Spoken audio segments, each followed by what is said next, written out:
In the 1700th century. Can you tell me your name? I am Yogesh. I work in Citibank. Hi, Yogesh. Hi. So in 1700th century, India was contributing to 30% of the GDP of the world, which was China was giving us around the 44% of the GDP of the world. Now this is a time when there were so many invaders were invading. Britishers were trying to come and planning their idea of exploitation. That time, India was contributing 30% of the GDP. Somebody says 30, somebody says 28, I'm taking average.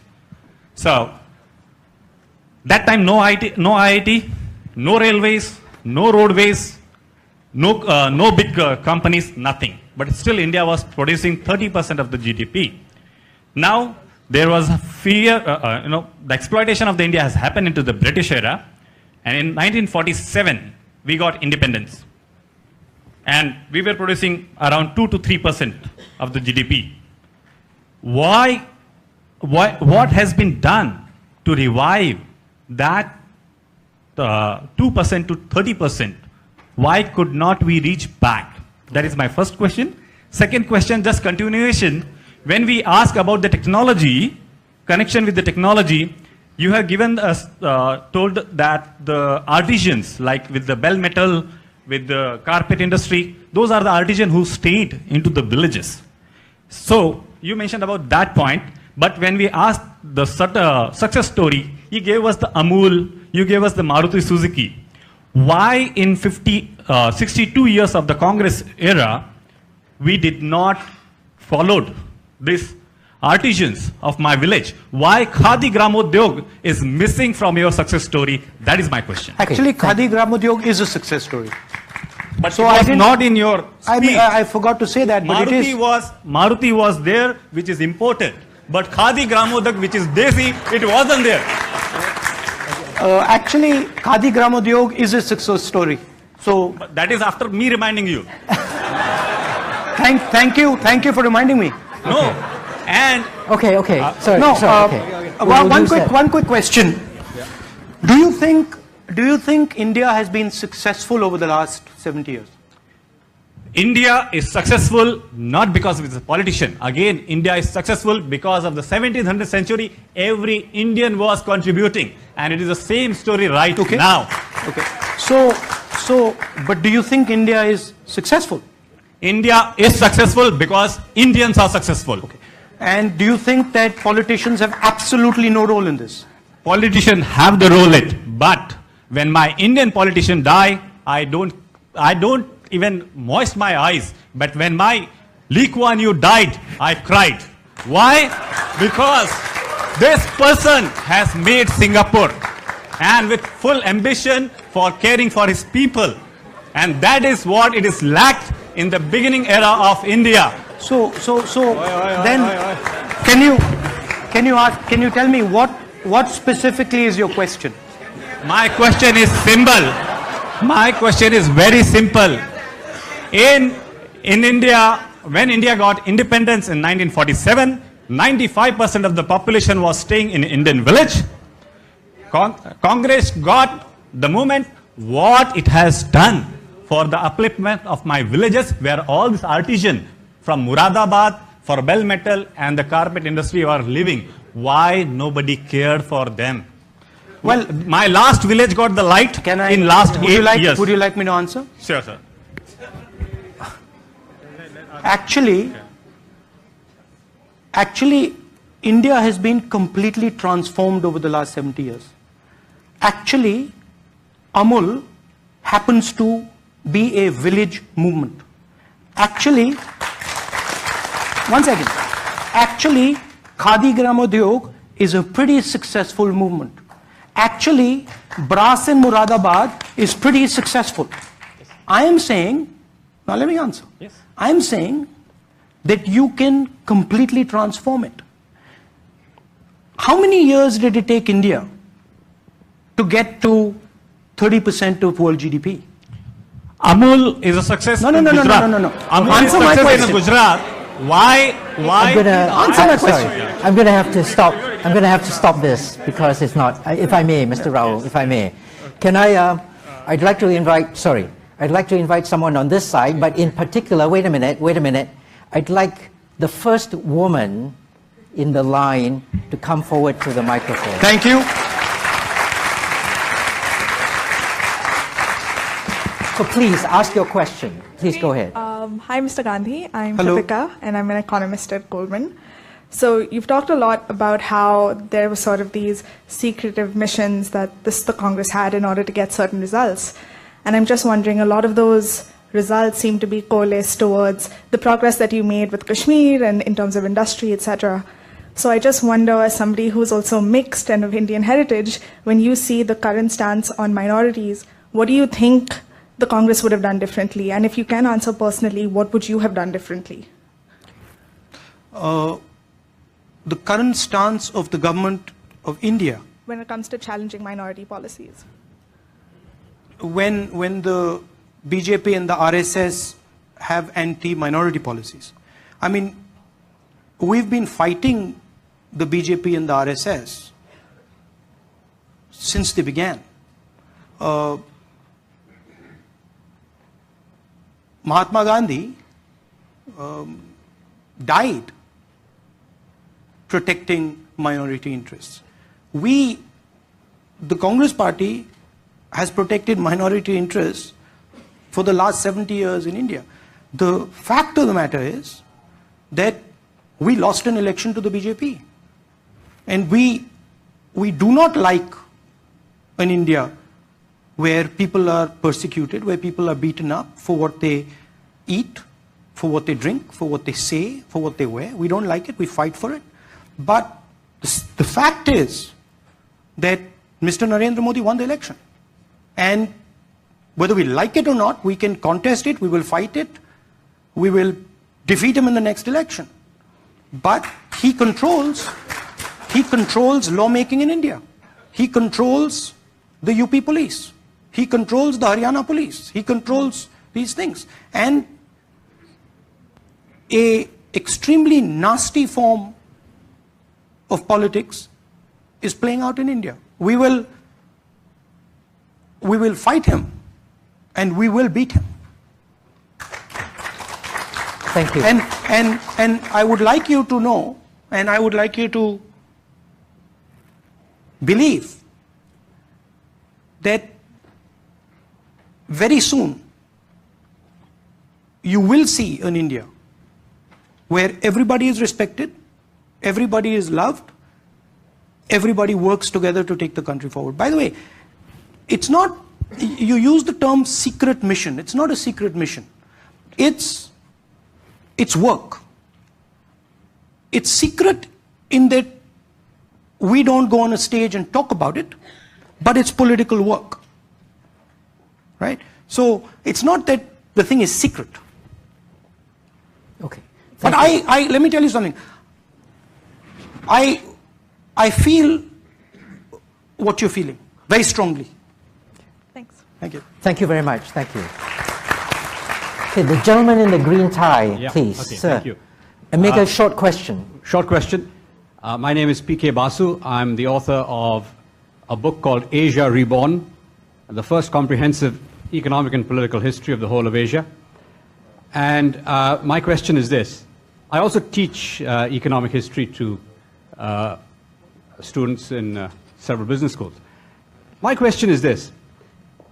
Why is it that during the years that your family ruled India, India's per capita income was growing less than the world average? And yet, in the years since your family relinquished the Prime Ministership of India, India's per capita income has grown substantially faster than the world average. Okay. Thank you. That's a very sharp, succinct question. So, And Mr. Rahul. what is your hypothesis? I asked you the question. I mean, I'm here to ask the that's- question. that's quite- My hypothesis is in my book. Please read the book. It's called Asia Reborn. I mean, you're giving a hell of a lot of power to one family. No, Right? see, Let me give you okay. One sec. Let me give you an alternative. So vision. since you asked me back a question, let me just elaborate on the question a bit. At the point of independence, India's per capita income was one of the lowest in the world. India's life expectancy at birth was 32 years, the lowest in the world. Africa's average was 38. So, when you are the poorest country in the world, you should be growing faster than the world average in order to close the gap Okay, with the rest of the world. If I may interrupt. And unfortunately, during the period of your family's rule, thank you very much, India did Mr. not Basu. achieve that. Thank you. That's the question. Why? Thank you. I mean, there was a sharp question. You can either decide to take it or not. I can take it if you want. Yeah, okay, go ahead. Do you agree? First of all, do you agree that India is a success today? Of course. You do. A relative Do you- success since your family relinquished the prime ministership. Yes. So Since then, not before. So you're saying, for example, that I had absolutely no role in Indian politics from 2004 to today. You're saying that? Well, make up your mind.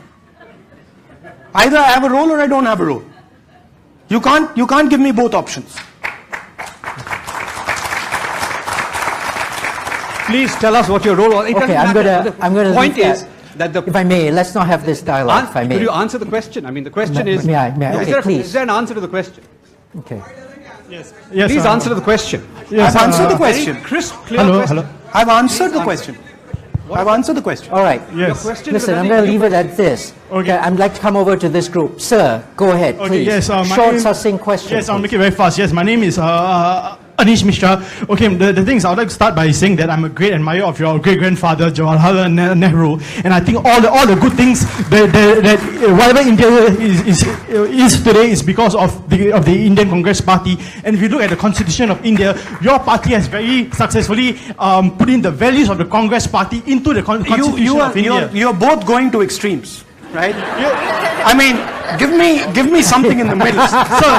So, Mr. Gandhi, I mean, he's saying, I'm the cause of every single problem. Yeah. And you're saying, I'm the cause of every single solution. I mean, this is crazy. Mr. Gandhi, no, whatever there's left to be proud of India today is because of the Congress Party.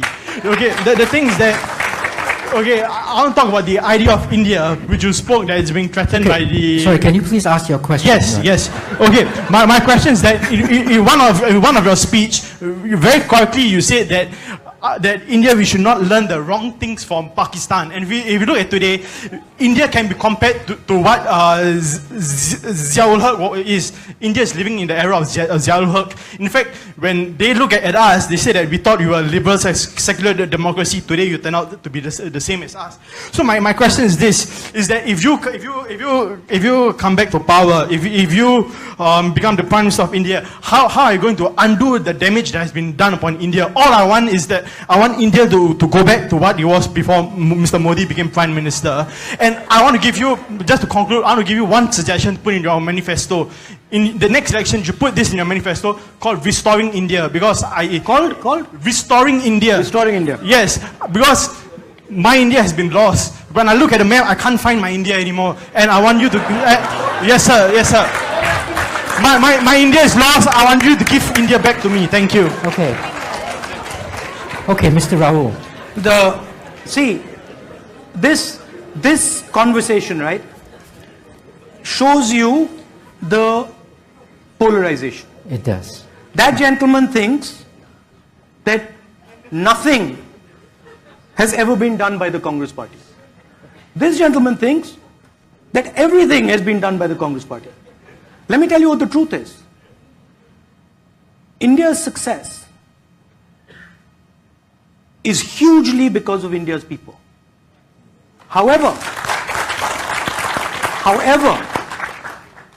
anybody in this room who thinks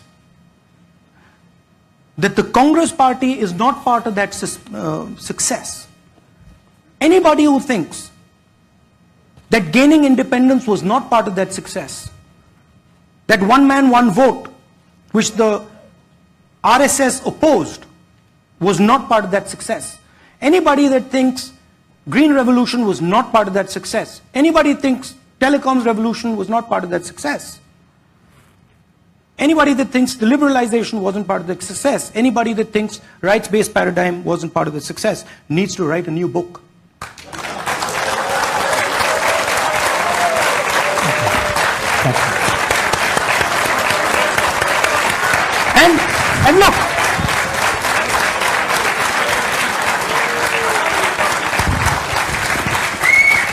And look, I just want to complete that. And look, I'm a person who has been taught to love my opponents, love people who might dislike me. So I have absolutely no animosity towards somebody who says, I have achieved nothing. I even respect your opinion to be able to say that in this room. I respect it. I differ with it. I will contest it. If you come and have a serious conversation with me, I might even be able to convince you. Or not. And I'm happy to do that. I'm happy, I'm proud. I'm proud to sit in a room. I'm proud to sit in a room and have a gentleman say this to me. Now you notice something else. Mr. Narendra Modi would never do that. You would never have the ability to say what you said to me in front of Mr. Narendra Modi. And I am absolutely blazingly proud of that. So after this meeting, I want to give you a hug. And I want to tell you that you are very important to me. Because you represent an opinion. And I respect that opinion. Thank you. Thank you. Should we? Thank you. On that very nice positive note, I'm afraid I'm going to have to end the session. I know that there are lots of questions still to come.